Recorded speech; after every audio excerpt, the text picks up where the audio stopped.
The cockpit was her sanctuary, a world of switches and sky. But on the ground, they only saw a woman in a flight suit where a man should be. They called her Coffee Run and joked about her needing a step stool to reach the controls. Their laughter was a constant hum, quieter than engines, but far more grating. Captain Alara Vance flew supply runs, hauling spare parts and rations through contested airspace. Her C-80 Hercules dubbed the Workhorse, a fitting name for an unglamorous beast. But when a surprise enemy squadron closed in on a defenseless coastal airfield, with combat jets minutes away, the laughter died in their throats.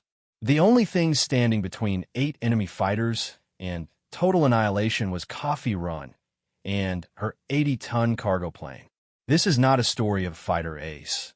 It is the story of how a pilot, written off by her own side, used her unarmed transport as a weapon and executed a maneuver they still teach in flight schools today.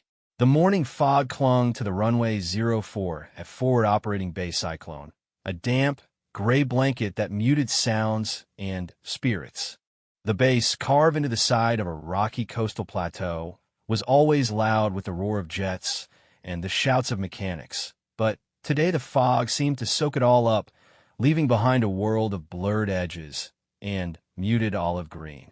From the cockpit of her C-80 Hercules, Captain Alara Vance had a panoramic view of the organized chaos.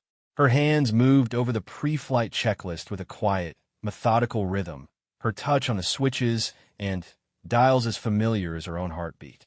Below, by the nose gear, Staff Sergeant Miller finished his external check. He looked up, gave her a thumbs up, and his voice crackled in her headset. "All looks good, Captain. Just another day in the office." She nodded, returning the gesture. Miller was one of the good ones. He never called her anything but Captain, not like the others. The C-80, affectionately and ironically called the Workhorse, was a giant. From massive turboprop engines, a boxy fuselage built for cargo, not speed, and a tail that stood stories high. It was a plane designed for endurance and capacity for landing on dirt strips and hauling everything from tanks to toilet paper. To the fighter jocks who flew F-44 Razorbacks, sleek needles of metal that screamed through the sky, the Hercules was a flying truck. And Alara, to them, was its unlikely driver. She had heard the call sign they used for her when they thought she was out of earshot, Coffee Run. It had followed her since her first assignment here. A young, slightly built woman with a calm demeanor in a world of aggressive bravado, she didn't fit their image of a pilot. The fact that she flew the Hercules, the least glamorous aircraft in the inventory, only cemented their dismissal. The jokes were subtle, sometimes not so subtle. "You sure you can reach the pedals, Vance? Don't get lost on the way to the mess hall." They were like background noise, a constant, low-grade irritation she had learned to compartmentalize. Her record was spotless. Over 3,000 hours, most of them in hostile or complex airspace. But here was her gender, not her logbook, that defined her. Her co-pilot, Lieutenant Ben Carter, slid into the right seat, his young face earnest. "Morning, Cap. Weather says this soup should clear about 50 clicks east." He was new, eager, and still treated her with a deference that felt more about her rank than her person. She preferred that to the alternative. "Good. Let's get this show on the road. Manifest says we're hauling critical turbine parts for the Razorbacks, medical supplies for the field hospital at Sandstone, and 12 cases of something labeled Command Comfort." She said the last with a faint, wry smile. Carter chuckled. Probably the Colonel's fancy coffee. As they completed their checks, the distinct, high-pitched whine of F-44 engines spooling up cut through the fog. 2 Razorbacks taxied past, their angular forms looking predatory even at a crawl. In the lead jet, Captain Mark Razor Rizzali, the squadron golden boy, turned his helmeted head toward the Hercules. Even through his tinted visor, Alara could feel the glance. It lasted a second too long. Then he gave a lazy, 2-finger wave, a gesture not of greeting, but of dismissal, before rolling onto the active runway and blasting into the gloom, his wingman following like a shadow. The force of their takeoff rattled the Hercules' windows. Carter shifted in his seat. Show-offs. Just different tools for different jobs, Alara said, her voice neutral. Her job was not dogfighting. It was logistics. It was lifelines. Without her and the other transport pilots, Razor and his boys would be grounded, out of fuel, out of parts, out of luck. But try telling them that. Tower clearance came through. Workhorse Alpha 77, cleared for takeoff, runway 04. Winds light and variable. Contact departure on 132.8. Good flight. Alara pushed the 4 thrust levers forward smoothly. The Hercules responded not with a scream, but with a deep, resonant thunder that vibrated up through the deck plates and into their bones. It was a sound of power, not fury. It was the sound of work being done.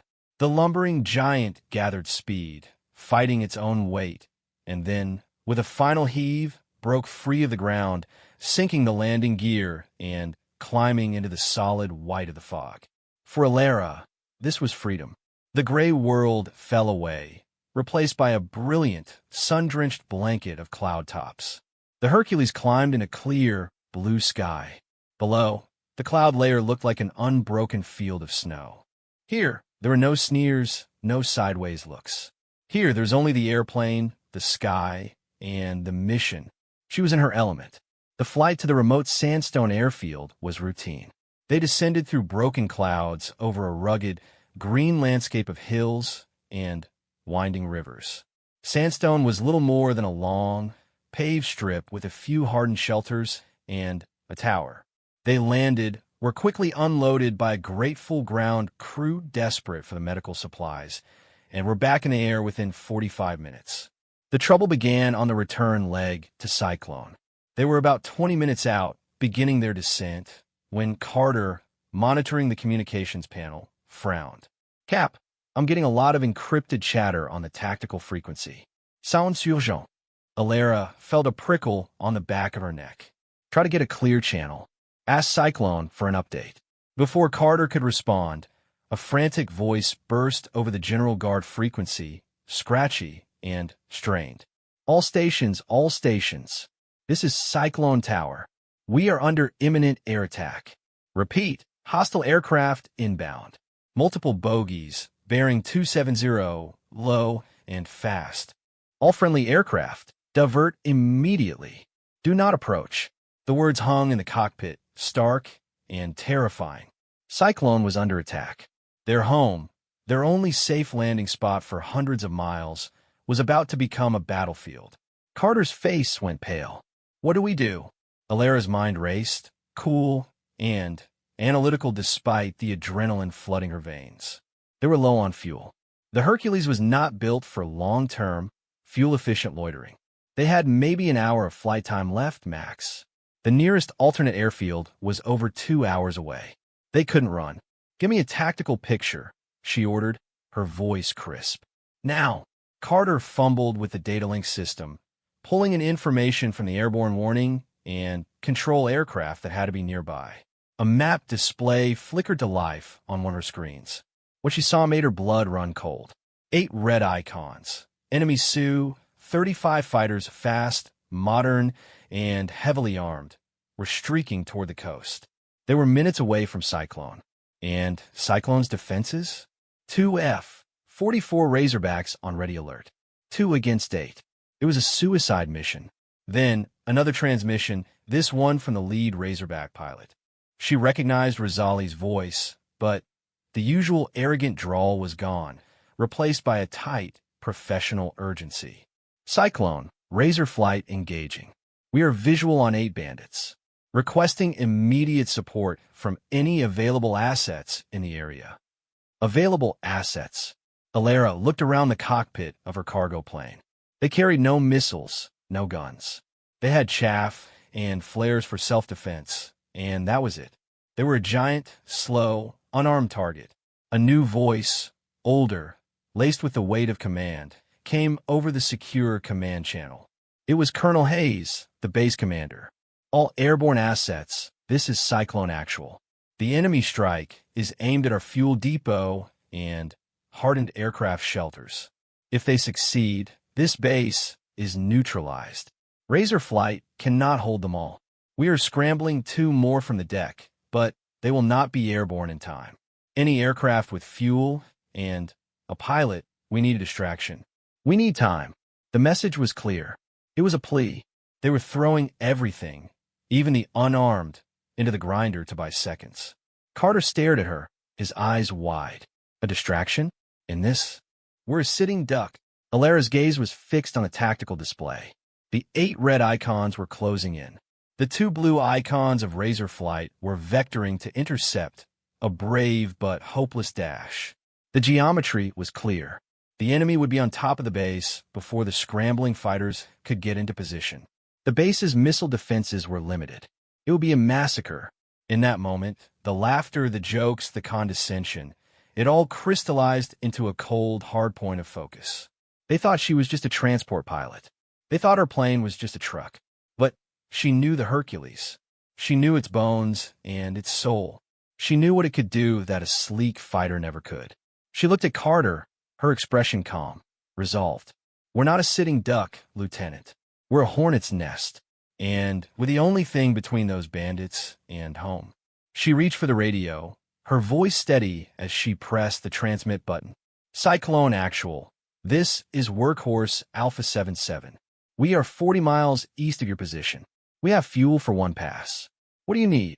There was a stunned silence on the frequency. Then, Colonel Hayes' voice returned, sharp. Asterisk Workhorse, say again. You're AC-80. Confirm your armament. Asterisk negative armament, Alara replied, her eyes scanning her instruments, her mind already working through physics, angles, and the brutal limitations of her aircraft. But we have 4 turboprops, 80 tons of mass, and a very motivated pilot. Give me a vector. We'll give you your distraction. Another pause, longer this time. When Hayes spoke again, his voice was different. It held a note of desperate, wild hope. Workhorse, understand you're unarmed. God help us all. Intercept course 285. Climb to Angels 15. Get above them. We're painting the lead group. They're coming in fast and low, following the river valley. You'll have 1 chance. Roger, Cyclone. Workhorse is inbound. She released the transmit button and looked at Carter. Strap in tight. This is going to be unconventional. She shoved the thrust levers to maximum power. The Hercules groaned, its frame protesting the sudden demand, but it began to climb, turning onto the heading of 285 degrees, straight toward the heart of the storm. The Hercules was not a climber. It was a pack mule built for lifting heavy loads, not for racing to altitude. As Alara hauled back on the control yoke, the aircraft responded with a steady, laboring ascent. The rate of climb indicator crept upward. Angels 15, 15,000 feet. It felt like trying to run up a steep hill in deep mud. Beside her, Carter was breathing fast, his knuckles white where he gripped the edges of his seat. Cap, what's the plan? We can't outrun them. We can't outfight them. We don't have to outfight all of them, Alara said, her voice focused, her eyes constantly moving between the attitude indicator, the engine gauges, and the tactical display Carter had managed to keep linked. We just have to ruin their day. They're coming in for a ground attack run. They'll be focused on their targeting pods, flying a predictable, straight-line path to release their munitions. They won't be looking for a threat from above. Not from us. On the screen, the cluster of 8 red icons had split into 2 groups of 4. The lead group was indeed following the contour of a river valley, using the terrain to mask their approach from Cyclone's ground radar. The second group was holding higher, likely acting as top cover or waiting to mop up. The 2 blue dots of Razor Flight were vectoring to intercept the lead group, but they were still miles out. The math was brutal. The enemy would be in weapons release range before the Razorbacks could engage. Cyclone, Workhorse. What is the lead group's expected weapon release point? Alara asked, her tone all business. Colonel Hayes' voice was tight. Workhorse. Estimates put it at the mouth of the valley, 5 miles west of the base. They'll pop up, acquire targets, and release.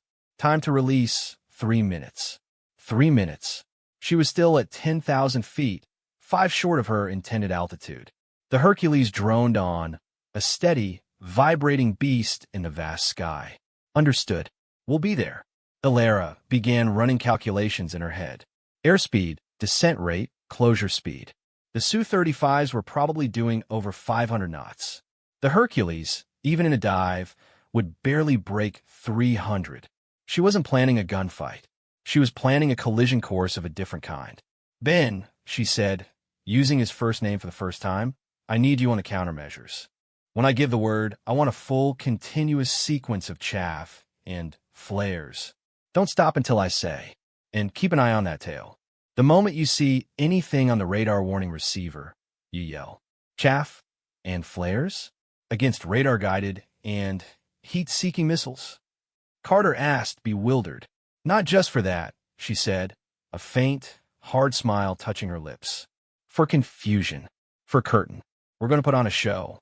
At 13,000 feet, she started a shallow turn, positioning the Hercules not directly at the enemy, but slightly offset, calculating an intercept trajectory that felt wrong for a dogfight, but right for what she had in mind.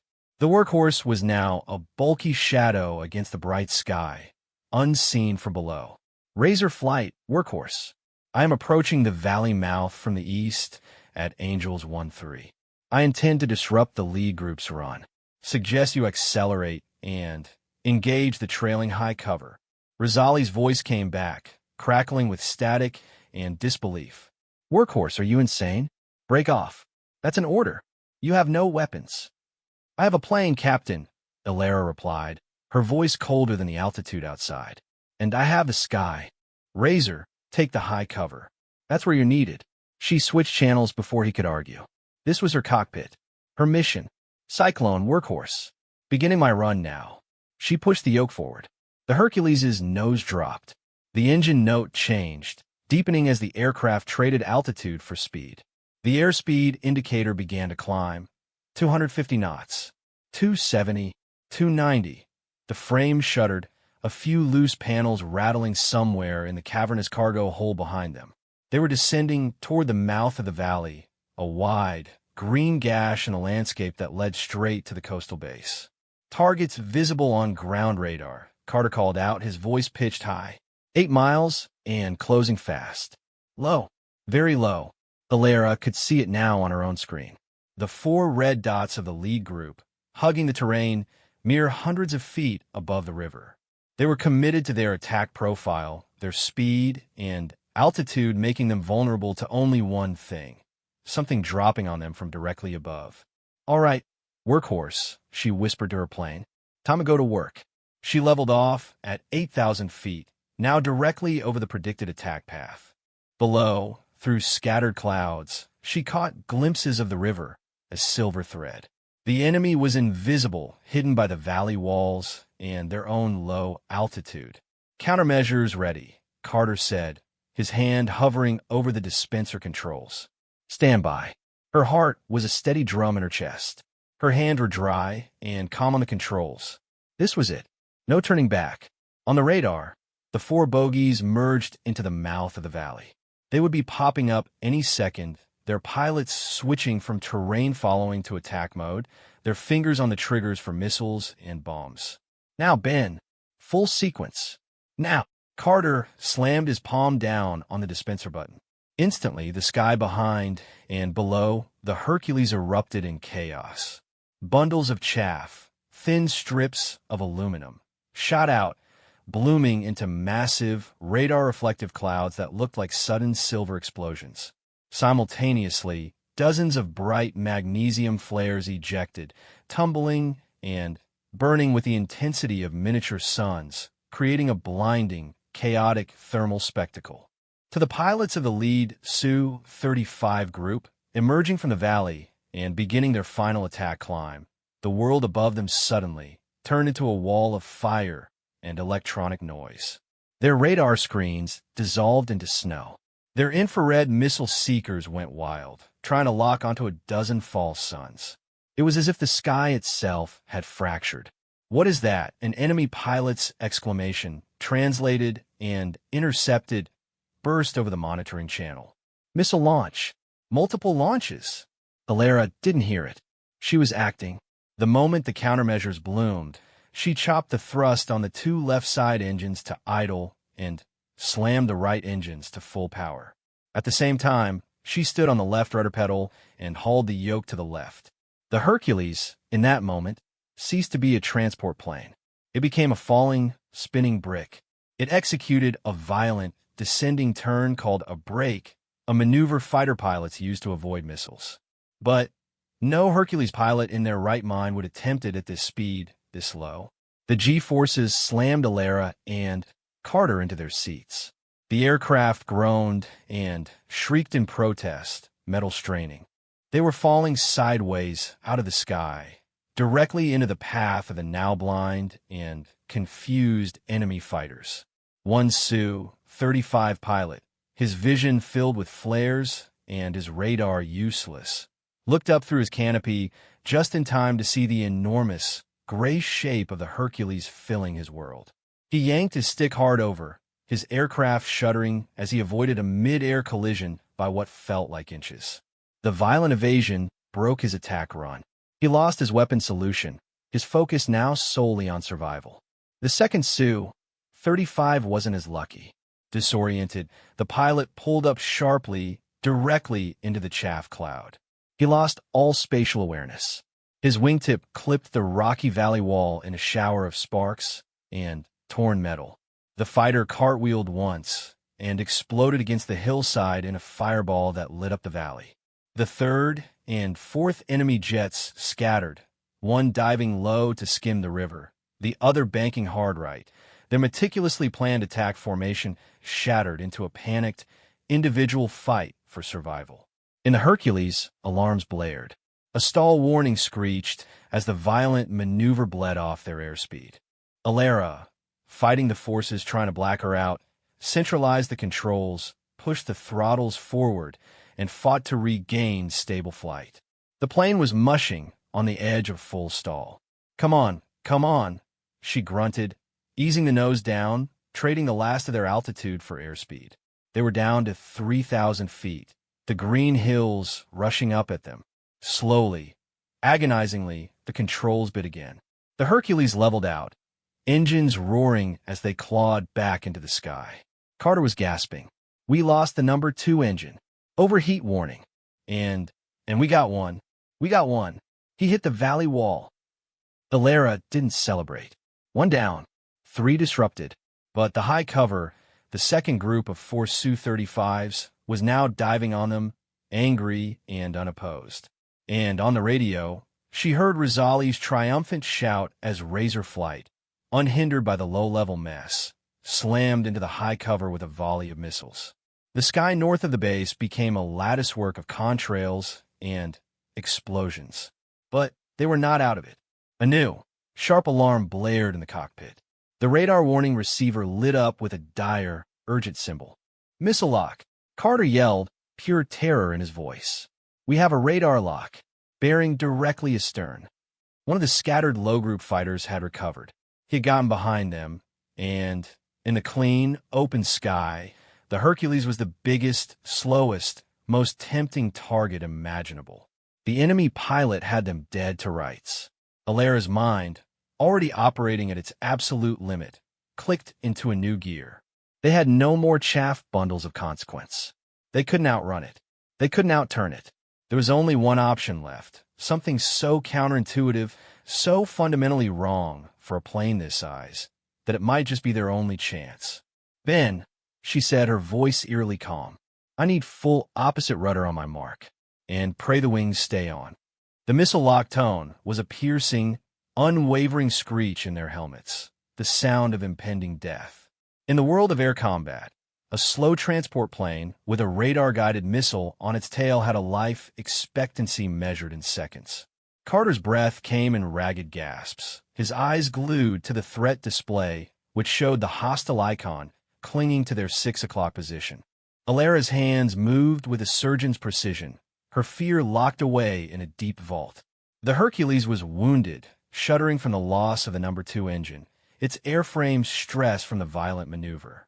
What she was about to ask of it was borderline suicidal. He's expecting us to run or jink, she said, more to herself than to Carter.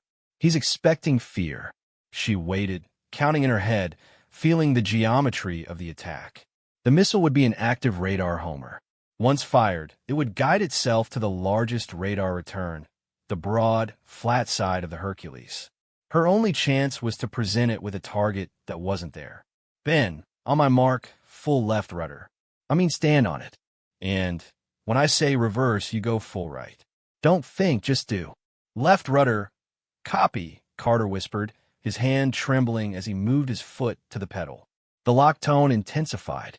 The enemy pilot was settling his pipper, confident of the kill. Now, Carter slammed his left foot down with all his strength. At the same instant, Elara cut the power on the right side engines and applied left aileron. The Hercules, already in a shallow descent, yawed violently to the left, its nose slewing sideways.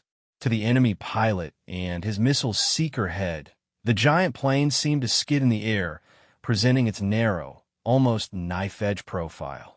Reverse. Now, Elara shouted. Carter stomped on the right pedal. Elara goosed the right engines and applied opposite aileron. The Hercules shuddered, groaning like a living thing in agony, as it yawed back in the opposite direction. To an observer, it would have looked like a grotesque, staggering dance, a whale trying to tap dance. In the cockpit of the pursuing Su-35, the pilot's eyes widened. His radar screen flickered, the solid return of the cargo plane breaking up as it presented a momentarily tiny cross-section. His finger hesitated on the trigger. It was a trick. It had to be. No transport plane could do that. In that moment of confusion, his perfect lock wavered. It was all the opening the universe provided. A streak of fire from above screamed past the Hercules' tail, so close it lit up their cockpit with an orange glow. A missile, but not aimed at them. It connected with the Su-35 in a flash of brilliant, fatal light. The enemy fighter disintegrated into a cloud of shrapnel and fire. Splash 1. Rizali's voice roared over the radio, fierce and exultant.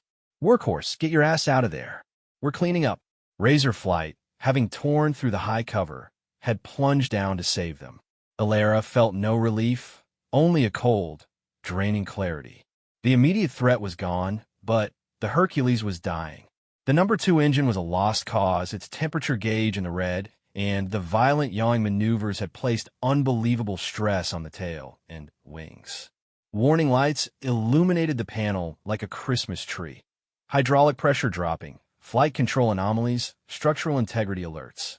Cyclone, workhorse, she called, her voice showing the first hint of strain. We are hit and critical. Returning to base. Need emergency landing clearance and full emergency services. Workhorse, Cyclone. Cleared straight in for runway 22. They're all yours. And Workhorse, thank you. Colonel Hayes' voice was thick with emotion. The flight back was the longest 10 minutes of Elara's life. She nursed the shuddering giant, balancing thrust on the 3 remaining engines, fighting the constant pull to the left from the dead engine. Carter ran through the emergency descent checklists, his voice gaining steadiness as they transitioned from combat to the familiar territory of a crisis landing. As they turned final for runway 22, the full view of Cyclone Base unfolded before them. Smoke rose from the perimeter where 1 or 2 enemy missiles had gotten through, but the fuel depot and the hardened shelters were intact. The attack had been blunted, the enemy force decimated. 2 Su-35s had been down by Razor Flight in the high-altitude duel. One had been destroyed by the valley wall thanks to her disruption. One had been shot down by Rizali saving them. The remaining 4 had broken off and fled, their mission a catastrophic failure. But Elara had no attention for the tactical victory. All her focus was on the strip of concrete growing larger ahead. The Hercules was heavy, damaged, and unstable. She would get 1 attempt. Gear down, she ordered. 3 green, Carter confirmed, his eyes fixed on the landing gear indicator. The runway rushed up to meet them. She flared, pulling the nose up, trying to coax the wounded bird into a gentle touchdown. The main wheels screeched as they made contact, a hard but acceptable landing. Immediately, she deployed the massive thrust reversers on the 3 good engines, the roar deafening as they fought to slow the heavy plane. The Hercules shuddered, wanting to veer left. She applied right rudder and differential braking, muscles in her legs burning with the effort. Finally, with what felt like the last of its strength, the workhorse rolled to a stop just shy of the runway's end. Silence flooded the cockpit, broken only by the ping of cooling metal and their own harsh breathing. Outside, fire trucks and ambulances raced toward them, their lights flashing in the afternoon haze. Alara methodically began shutting down the systems, her movements automatic. The adrenaline was receding, leaving behind a profound, bone-deep exhaustion. It was Carter who broke the quiet. He looked at her, his face smudged with sweat, his eyes holding a new, unwavering respect. "Captain, that was... I've never seen anyone fly like that." "No one has." Alara just nodded, too tired for words. She unstrapped and pushed herself out of the seat. As she descended the crew ladder onto the tarmac, the scene was surreal. The acrid smell of smoke and jet fuel hung in the air. Ground crews were already swarming over the Hercules, their eyes wide as they took in the stress marks on the fuselage, the dead engine. And then she saw the crowd. It wasn't a big crowd, but it was significant. Mechanics, other transport pilots, ground personnel. And standing at the front, still in his flight suit, helmet under his arm, was Captain Mark Razor Rizzali. His usual cocky demeanor was absent. He looked pale, sober.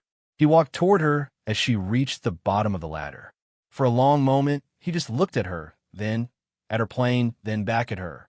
The silence between them was heavy. Finally, he cleared his throat. "Vance." He paused, struggling for words. "What you did, I've been flying fighters for 10 years. I've never seen anything like that. You saved the base. You saved my wingman's life when you scattered that low group. He stopped, shook his head. "I was wrong. We all were." He didn't say, "I'm sorry," but he didn't have to. The admission was in his eyes, in the set of his shoulders. He extended a hand. Alara looked at his hand, then back at his face. The months of casual humiliation, of being dismissed, rose up in her. But she saw no mockery now, only the stark honesty of a pilot who had just witnessed the impossible. She took his hand. The grip was firm. "Just doing my job, Captain," she said, her voice flat with fatigue. "No," Rizzali said, a ghost of his old smirk returning, but it was different now. Respectful. "That wasn't a job. That was art. Ugly, terrifying art." He released her hand and took a step back, nodding once more before turning to walk away. The walk to the debriefing room was a blur. Inside, Colonel Hayes was waiting, along with a stone-faced intelligence officer and a flight surgeon. The debrief was long, detailed, and intense. They went over every second, every maneuver, every radio call. The intelligence officer played back intercepted enemy communications. The panic, the confusion, the shouts of "Where did that transport come from?" and "It's maneuvering like a fighter." When it was over, Colonel Hayes leaned back in his chair. "Captain Vance, your actions today were far beyond the call of duty. You displayed tactical ingenuity, exceptional piloting skill, and courage of the highest order. You are to be commended." "Thank you, sir. But my crew and my aircraft, we just used the tools we had." "You used them in a way no one thought possible," the colonel said. "The after-action report will reflect that. You're grounded for 48 hours, mandatory rest, and medical. Dismissed." It was dark when Alara finally made it to her quarters. The adrenaline had fully deserted her, leaving a hollow, shaky feeling. She sat on her bunk, staring at the wall, replaying the events in her head. The locked tone, the groaning of the airframe, the fireball of the Su-35 hitting the valley wall. A soft knock came at her door. It was Captain Lena Soroyan, another CAD pilot, one of the few who had never treated her with anything but professional camaraderie. She held 2 cups of steaming coffee. "Heard you might need this," Lena said, offering a cup. "The real stuff, not the command comfort swill." Alara took it gratefully. "Thanks." Lena sat down beside her. "The whole base is talking about it. Coffee Run took out 8 enemy jets." "I didn't take them out," Alara corrected softly, staring into the dark liquid. "One crashed. The others, it was a team effort. You broke their attack. You changed the fight. Don't downplay it, Alara." Lena sipped her coffee. The story's already growing. By next week, they'll have you single-handedly winning the war. Alara managed a faint, tired smile. It felt strange. The laughter was gone, replaced by awe and legend. But the cost of that change was etched into her nerves, into the phantom vibrations of the controls in her hands. She had flown to the absolute edge of her aircraft's envelope, and her own courage, and she had looked over. She wasn't sure what she had seen there, but it had changed her. She was no longer just a transport pilot. She was the pilot who had flown a Hercules like a fighter and lived. And as she finally lay down, the echoes of engines and alarms fading into an uneasy silence, she knew that the next time she walked onto the flight line, nothing would ever be the same. The morning sun cast long, sharp shadows across the tarmac of FOB Cyclone, bleaching the gray concrete and painting the parked aircraft in stark relief. 2 days had passed since the attack, but the base still hummed with a different energy, a mix of repair work and relentless gossip. For Captain Alara Vance, the mandated 48-hour ground leave had felt less like rest and more like confinement. The quiet of her quarters was filled with the relentless replay of engine strain and missile lock tones. Stepping out into the bright light, she felt exposed. The flight line was her world, but today it felt like a stage. As she walked toward the operations building, heads turned, not the sidelong, dismissive glances she was used to, but direct, open looks of curiosity, respect, and in some cases, outright disbelief. A group of young mechanics stopped their work on a Razorback's engine, one of them nudging another and pointing subtly in her direction. She heard a snippet of their hushed conversation. That's her, the one in the workhorse. In the ops room, the usual pre-mission buzz dipped for a second as she entered. Conversations paused, then resumed at a slightly lower volume. The scheduler, Master Sergeant Torres, looked up from his desk and gave her a genuine, broad smile, a first. Captain Vance, good to see you up and about. The doc cleared you. Cleared and ready, Alara said, her voice sounding unnaturally loud in the hushed space. Outstanding. We got your bird patched up enough for a light test hop this afternoon. New engine on number 2, structural checks signed off. She's flight-worthy, but we want you to take her up, see how she feels. He slid a clipboard toward her.